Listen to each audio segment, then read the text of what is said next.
Welcome, you most wonderful people of the internet. We've got another round of leaks to get through, thanks to our intrepid council of leakers. So, let's get to it. We've got our first look at LEGO Shrek, set 72423, the buildable Shrek, Donkey and Puss in Boots. Thanks to an early LEGO Korea posting. Honestly, this could have been worse, and I think it has turned out better than most people expected. We've got printed eyes for both Shrek and Donkey, and the only thing I'm not 100% sold on is the scaling with Shrek and Puss in Boots. But in the grand scheme of things, I don't think it matters that much. I like the onion Easter eggs because ogres are like onions, they've got layers, and from what I can tell, the sign is a printed piece, and the base brings the whole thing together. I'm looking forward to getting some clearer images of this set.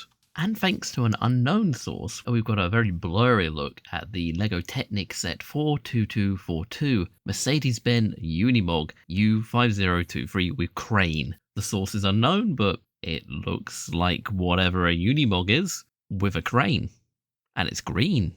A batch of images have surfaced of upcoming LEGO City sets, thanks to an anonymous Reddit submission, giving fans their first proper glimpse at what's coming in this summer. We've got set 60492, a 4+ passenger plane, priced at $30 with 118 pieces, set 60494, dump truck and front loader, priced at $140 with 1,132 pieces, set 60497, car wash, priced at $60 with 583 pieces, and set 60480, yellow backhoe loader, priced at $30 with 301 pieces. Meanwhile, I'm still waiting for leaks on the beach tram and the port freight train, all of which remain under wraps for now.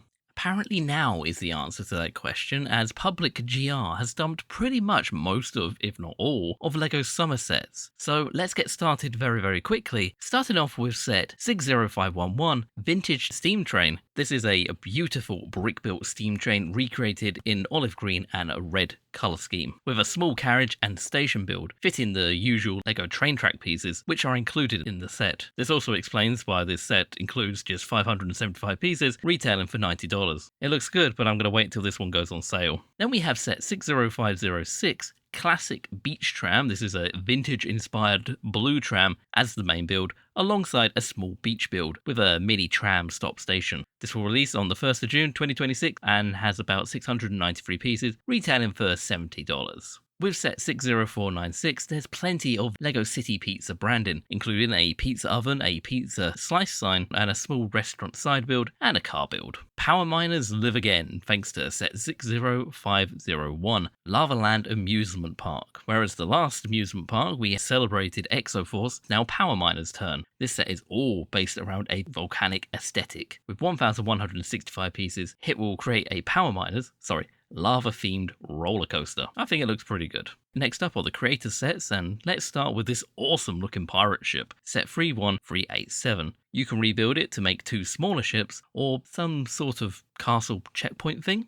Let's be honest, the main build here is what everybody wants. Plus the LEGO Octopus is back, with what I think is a new mould. Then we have set 31389, Iconic Ferris Wheel. This is another 3-in-1 set allowing you to build a trio of different fairground rides. Then we have Fashion Bag with storage, set 31391. It's lots of purple, it's a nice compact design. Set 31386, we have the Majestic Lion set. This is another 3-in-1 where you can recreate an entire pride of lions. Well, you could if you buy the set 3 times. And the set we all thought was going to be a meme, set 31392, is Piano and Cat. It's a cool looking build. I'm not entirely sure why it needed a cat, but it still looks cool. And lastly, from the creator wave, we have set 31390, Floral Art Painting, which again looks like a solid and neat little design. From Botanicals, we have set 11505, Woodland Mushrooms, and the set looks awesome. It looks incredibly well designed.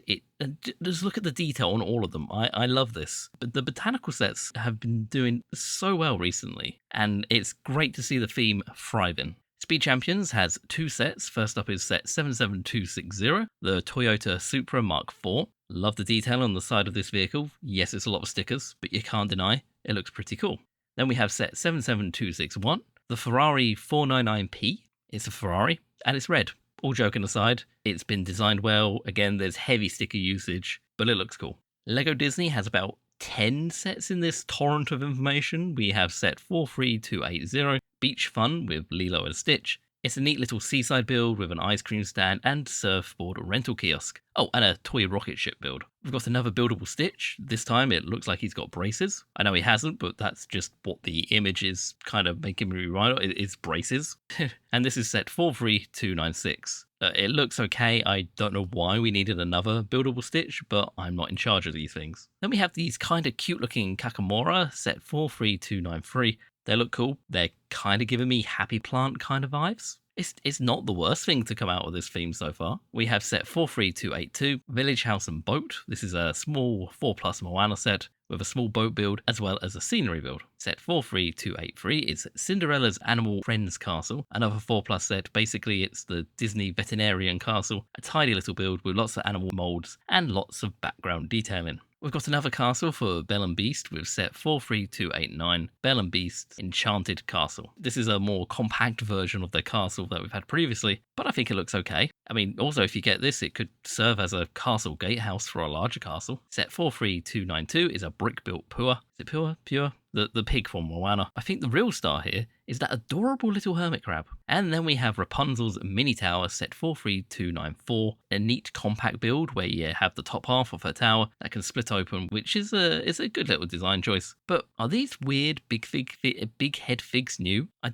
don't really collect Lego Disney or Lego Friends sets, so I don't know because I've never seen them before. They look odd. Set 43295 is a whole new world of creativity, Jasmine's jewelry box. It looks pretty cool. It's got a mechanical element that allows carpet to fly by rocking backwards and forwards. And lastly, we have set 43299, Ariel's Royal Wedding Boat, which looks pretty good. There's an abundance of mini dolls, the ship looks like it's well built, and it even has a little slide for Flounder. Harry Potter has a few sets coming out this summer, starting off with the Hogwarts House Crest. It shows all 4 houses, does come with an item representing each of the houses. As you can see, the Sword of Gryffindor at the top of the packaging. We have set 76496, a brick-built Dobby.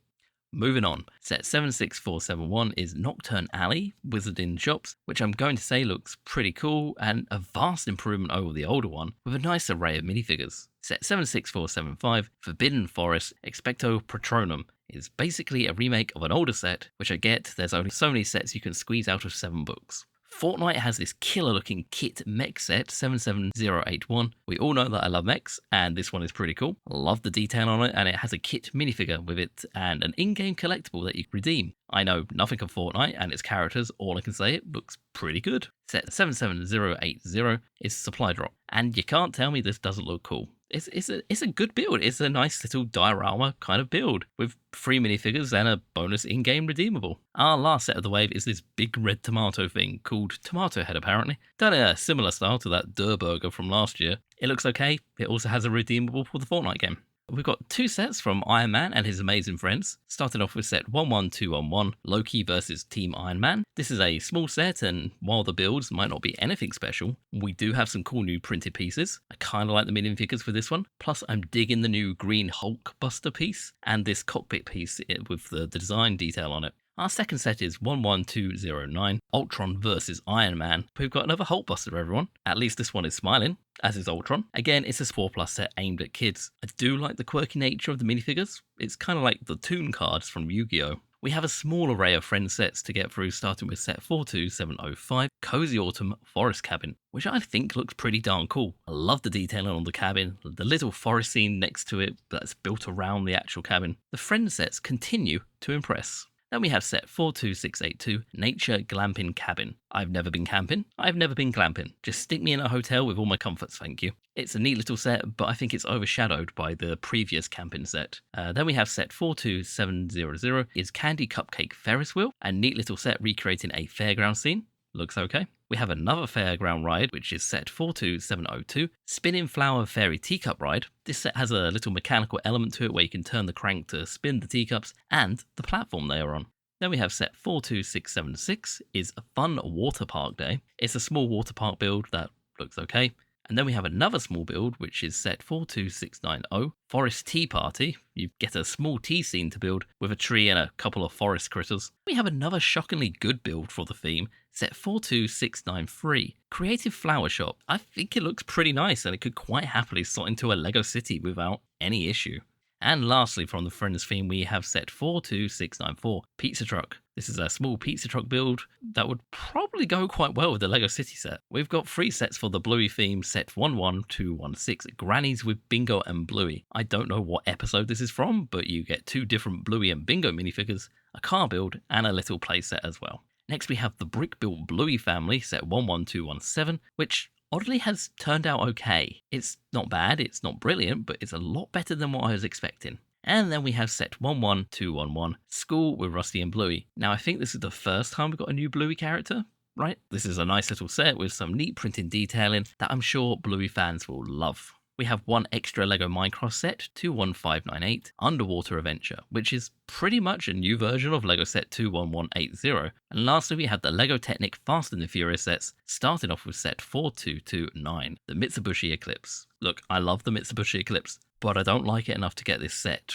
It just, I don't know, it just looks off to me. And then we have set 42231, the Dodge Charger RT, which looks pretty darn cool. Definitely the better of the two. Now, let's get on with the original video before more stuff leaks. And Ghostly Tongue has reported that LEGO and National Geographic are collaborating on a new series titled LEGO Wonders. Details remain scarce at this stage. As far as we know, it's going to be a TV show, not a new wave of sets. The show is currently said to be targeting a Disney Plus Hulu premiere in early July 2026. So this is possibly going to be one to watch. And thanks to Unibricks, we've got our first look at LEGO Minecraft set 21582, Chicken Jockey. A new Minecraft set that does exactly what it says on the tin. It's a brick-built chicken jockey, complete with an adorable little baby chick. And thanks to Pete Price, we now know there's going to be a new LEGO Technic set coming out in August. It will be set number 42236, which is going to be a custom garage Ford Mustang with 973 pieces, priced at $100. Moving on to the official reveal, the Summer 2026 Ninjago sets have arrived slightly differently this time. Rather than the usual cycle of retailer leaks and blurry catalogue scans, LEGO handed early footage directly to members of its ambassador network. It goes without saying that the source of these images are from Reddit and Master of Brickjitsu's video, which I will link down below so you can get a better idea of how these sets function. The wave opens with set 71862, Lloyd's Dragon Mech Battle Pack. We have a familiar entry that draws an obvious comparison to Kai's January release. However, one of the more notable aspects of this entire wave, for the first time in years, there are no new ninja suits. They are redirecting their budget towards dragon claws, which are finally making their way into sets. This is a nice new piece that completes the dragon form for the ninja, and quite frankly, I have no idea why it was missing. Well, I have one idea why it was missing in the previous sets, but let's just be happy it's here now. Then we have set 71863, Zilvar and Grimac. I think that's how you pronounce that. This is one of the wave's more intriguing, smaller offerings. You get 3 minifigures in this set and some more dragon claws. The main build is this dragon thing. It looks solid with a decent range of movement. I like that they've included some sticker detailing inside the mouth. This new character appears to be connected to Lord Raz in some way, though LEGO has yet to clarify the nature of that relationship or its narrative significance. This could signal some careful world building or underdeveloped lore. At this stage, it's difficult to say which. Set 71864 is Kai and Cole's combiner vehicles, which leans strongly into its play feature with a modular system that allows parts to be swapped between the two builds. It's a functional design, and I do like the look of both vehicles. Of course, the more memorable inclusion is the Ice Monster, a minifigure with transparent limbs and a subtly alien silhouette that distinguishes itself from the rest of the lineup. We have Zane's Ice Dragon Battle. Normally a 4+ set is easy to dismiss as a filler set, but this one turns out to be quite a satisfying build by the looks of it. It's simple, it's focused, and I kind of like it. Plus the snake even has like a little head wobble feature, you know, like a snake. And the wave's most significant creative gamble is set 71868, Wildfire's Transforming Dragon Mech. The build in both forms looks well designed, but the more consequential decision is the absence of any legacy ninja in the set. This is basically a showcase for Wildfire. If the set sells, well, it demonstrates that the original characters can carry a Ninjago product without relying on Zane, Jay, or Cole, or the rest of the established roster of Ninja. If the set underperforms, then I guess we can expect a swift return of the familiar faces. With set 71869, the Land Bounty reappears, a choice unlikely to have topped many a fan's wish list, though its transformation feature, by splitting into a flying ship, motorbike and buggy, is cleverly executed more than the original concept suggested. Overall, the design of this set looks quite nice. Then we have the Ninjago Legends sets. We'll start off first with the Twin Titan mech that leaked a little while back. The builds on both of these mechs look substantial and well designed. I love the detailing, and minifigure wise we get Kai and Nia, with some new torso and leg printing. But you also get 2 additional head and hair pieces to transform into Jin and Mira, 2 brand new characters that have appeared out of nowhere, along with this new Oni character. Set 71871 is Battle of the Dragon Blades. Now, this one does look pretty good, but I still think it's one of the weaker sets in the wave. The dragon head sculpture is impressive, and the katana mounted in the dragon's mouth gives the set a strong visual identity. The problem starts when you look past the scenery. The mech in this set frankly does look like a bit of an afterthought. It looks like a very basic mech build that has been dropped on the top of the set, with little to no integration, and the dragon itself is simplified. For a LEGO Ninjago Legends set, a subline that initially positioned itself as a premium display-focused banner, the structure and ambition doesn't quite match the promise. Then the minifigure selection raises its own questions. Alongside the Oni Warrior and new characters Jin and Mira is a figure listed as Master Evo. This is presumably the mentor figure for the new ninja team, though nothing has been confirmed. Who these characters are, what connects them, and what Ninjago Legends is actually building towards, narratively remains unclear. And the wave's largest and strangest entry, the Ultra Dragon Battle. With 2,178 pieces, this set showcases the battle between the Ultra Dragon and the Great Devourer from Ninjago's very first season. The Great Devourer has been rendered with real care, the frill folded back along its sides, the curvature of the body, the glowing pink eyes. It's accurate to the source material in a way that will satisfy those long-time fans. The Ultra Dragon is a different matter. Despite sharing the 4 heads and the white and black colour scheme of the original, the design bears little resemblance to how the creature actually appeared in Season 1. That might be a creative choice, but combined with a minifigure lineup that includes the new characters Jin, Mira, and Nate, alongside an Oni General, rather than the original ninja, the set raises more questions than it gives answers. Are we expecting a retelling of the Great Devourer battle with a different team? Is this an alternate timeline? A distant prequel involved an earlier incarnation of the creature entirely? LEGO hasn't said, and the set doesn't explain, but I'm looking forward to finding out the answers. We've finally got a decent look at the LEGO Star Wars Day lineup for 2026, and while the headline set carries a headline price, it's the metalwork that's got everyone talking. Set 75442, The Mandalorian's N1 Starfighter. This is LEGO's flagship UCS release for the year,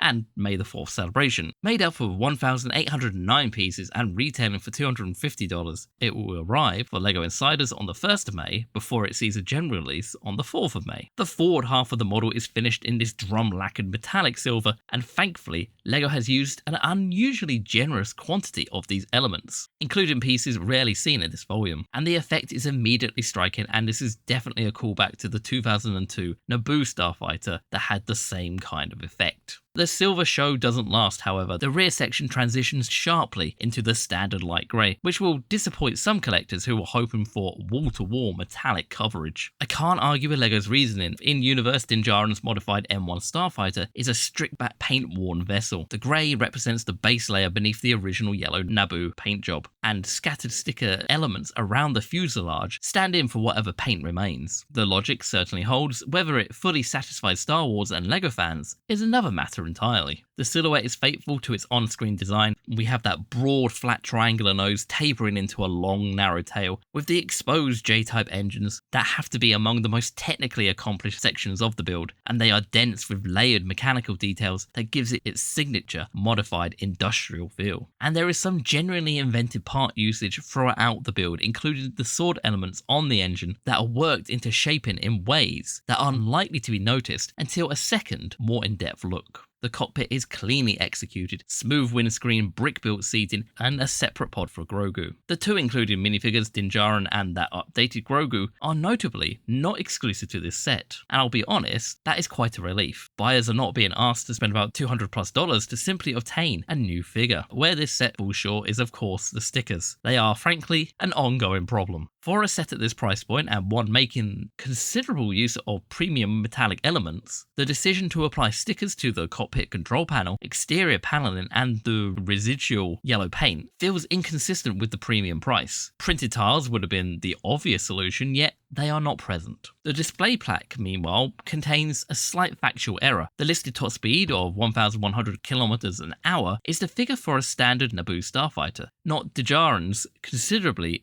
faster modified craft. It's a minor detail in the context of a plastic spaceship, but the Star Wars community is not known for letting minor details pass quietly. I can't argue that the Mandalorian N1 Starfighter is a decent set. Visually, it is certainly one of the more distinctive UCS-style releases in recent years, and the silver elements alone will make it a talking point on any shelf. Structurally, the build is accurate, the engines are excellent, and the overall silhouette is hard to fault. But at $250, the usual sticker sting divides that opinion. And with the plaque error, that's the kind of thing that should not make it to production. Whether it fully justifies the price depends on how much you value a handful of drum lacquered silver pieces, or how much you love the N1 Starfighter. The answer for many collectors, I'm sure, will be quite a lot actually. We also have a few gift with purchase items floating around the 4th of May event, running from the 1st to the 6th of May. You can get this adorable little Razor Crest when you spend $40. Then we have set 40917, the Darksaber. This will be free with LEGO Star Wars purchases of over $160 and is a 278 piece display build and one of the largest entries yet into the LEGO lightsaber sub-theme, sitting at 26 centimeters. The hilt construction has made clever use of the wand elements from Harry Potter. The blade itself is left incomplete, represented by a single transparent tile, which is consistent with LEGO's established approach to the lightsaber format. There will also be this LEGO Star Wars Mandalorian and Grogu exclusive Barnes & Noble's build event on the 2nd of May in select stores. Then we have set 5010320, the Mandalorian and Grogu display. This will be available exclusively alongside any purchase of the N1 Starfighter. This is a collector's ornament showing Mando and Grogu in the cockpit with an image that shifts with the viewing angle, simulating the ship at speed. Bit of a niche thing, but it's nicely done. There are also 2 insider rewards worth noting. We have the Mandalorian N1 Starfighter poster. This is a limited art print for 1,800 points, and each poster is numbered, and is roughly about 30 by 40 centimeters tall, and this is available once per member. So no, you can't have multiples. We have a Mandalorian and Grogu metal card, which I think looks quite interesting. Maybe not for all collectors, but I think it looks quite cool. It will be available in the reward center of the Insiders area from the 1st of May for 2,500 loyalty points. And in return, you'll receive the metal card with Mando and Grogu,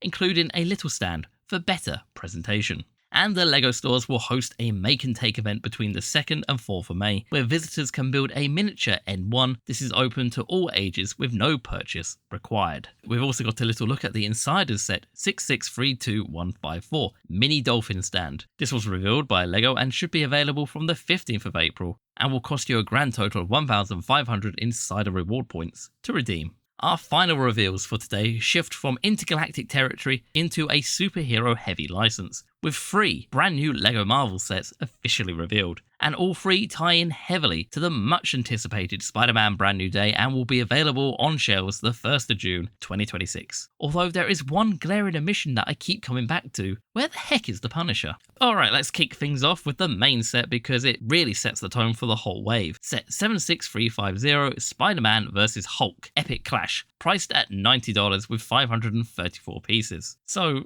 534 pieces for $90. I won't pretend that doesn't sting a little when you first read it, but stick with me because once you actually look at what's in the box, it starts to make a little bit more sense. The centerpiece build is a Department of Damage Control office building. It's a city location rather than yet another vehicle or mech. The building is mostly grey, so your classic brutalist high-rise kind of vibe, with some transparent rods to display the minifigures. If you hit a trigger mechanism at the back, the front wall explodes outwards, then you reset it and do it all again. It's simple, it's satisfying, and kids are probably going to love doing that. There's a little park bench area off to the side, which is a lovely touch. 2 pigeons, some flowers, a little bit of street level life. It stops the whole thing from feeling just like a wall of grey bricks.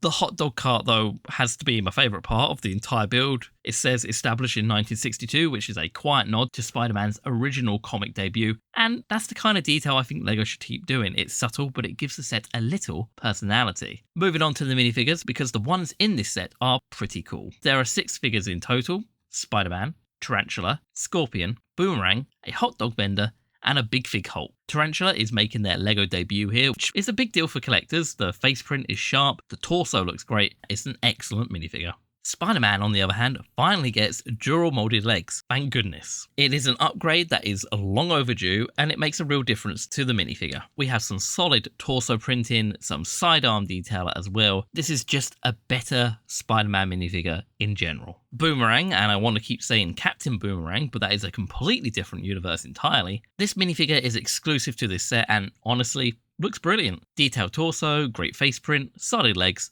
a solid minifigure. Scorpion is also another exclusive here. Love the face print, especially the scarring, and the tail attachment has some clever part usage. The hot dog vendor is a small but meaningful inclusion in this set. A New York civilian grounds the whole scene, making it feel alive rather than sterile. And then there's the Savage Hulk. We are finally getting the Hulk in brown pants for the first time, with a new face print. Other than that though, it's still the same old Jaded Giant. The other two sets are a bit of a mixed bag. The smaller set, 76349 Spider-Man Prison Transport Chase, retails at $50. And it does feel like it should be half that. The armored transport vehicle is fine, but not especially exciting. And pairing the same Spider-Man and Tarantula from the bigger set doesn't help its case. The saving grace is Tombstone. This minifigure is fantastic. Excellent face printing, nicely detailed torso, and a character who generally deserved this level of care. He almost carries the set on his own. Almost, but not quite. Then there's the Spider-Man Hero figure set 76346, with 813 pieces priced at $100, standing at 36 centimeters tall, with 24 points of articulation, including individually movable fingers. And look, LEGO clearly wants this to sit alongside the Iron Man buildable figure from earlier this year, and I appreciate that ambition. The problem is, Spider-Man doesn't translate into this format quite as easily as Iron Man does. Iron Man is a suit. It's all angles and panels and other pointy bits. Spider-Man is a character who wears a skin-tight costume, which means any gaps or blocky construction becomes immediately obvious. And from certain angles, it looks great. From others, it looks a bit awkward. At $100 for 813 pieces, this does feel overpriced. If it was to drop somewhere around $80, that would make it a little bit more appealing. Oh, and I forgot you get a Spider-Man minifigure with this as well. Whoopsie. But more importantly, still no Punisher. I will keep coming back to this. This is a PG-13 Spider-Man movie. Punisher would fit in with very little issue. He was already in the now retired Daily Bugle set, so bringing him back here would have added a genuine collector value and made the wave feel complete. LEGO Ideas have revealed the 5 finalists for the LEGO Yu-Gi-Oh contest. Fans get to vote on which of these will become the first official Yu-Gi-Oh LEGO set. They all look good in my opinion, and I do love the way the designer has sculptured the Blue Eyes dragon along with the display stand. But for me, I think this Exodia one gets my vote. I just love the design on this one. And the LEGO Smart Play set components have landed on Bricklink. But is anyone actually buying? Since early March, LEGO's Smart Play range has been available in official LEGO branded stores and the LEGO online shop. And now it's found its way onto Bricklink, including individual components that are sold separately. For those unfamiliar, the LEGO Smart Play system centers around these interactive building sets that incorporate smart bricks. The current Bricklink prices are somewhat reasonable, as you would expect for a new theme. The USB charging cradle is roughly about $11, while a smart brick starts from $25. Smart tags from the LEGO Star Wars sets can be found for about $2, and smart figs begin around about $15. Whether those prices represent value is another matter entirely. As we all know, the community's reaction to the Smart Play system has been lukewarm at best. And it's difficult not to see echoes of LEGO's past tech ventures that failed to find their footing. Nexo Knights, Hidden Sign, Video, and, unfortunately, LEGO Dimensions. Each time, those development costs don't simply disappear, they get absorbed elsewhere. And it's ultimately consumers who foot the bill. Look, it's a classic case of supply and demand. Or rather, the lack of it. No amount of marketing can rescue a system that feels overpriced and underdeveloped, especially in the eyes of its target audience. So, is it worth collecting? Well, if you're keen on completing your Smart Play collection or simply want the minifigures and the tiles for display purposes, now may actually be a decent time to buy. Prices are accessible to some extent and stock is still available. Whether these components will ever be considered a collectible in the long run is more of an open question and one the community seems divided on. How LEGO Smart Play develops both on the secondary market and as a product line remains to be seen. For now, it still sits in that uncertain middle ground, intriguing enough to follow but not quite compelling enough to fully commit to. And with that, we have reached the end of the video. What are your thoughts on those new Ninjago sets? And when will we see those LEGO City trains? As always, thank you very much for watching, and I hope you have a most wonderful day. Bye!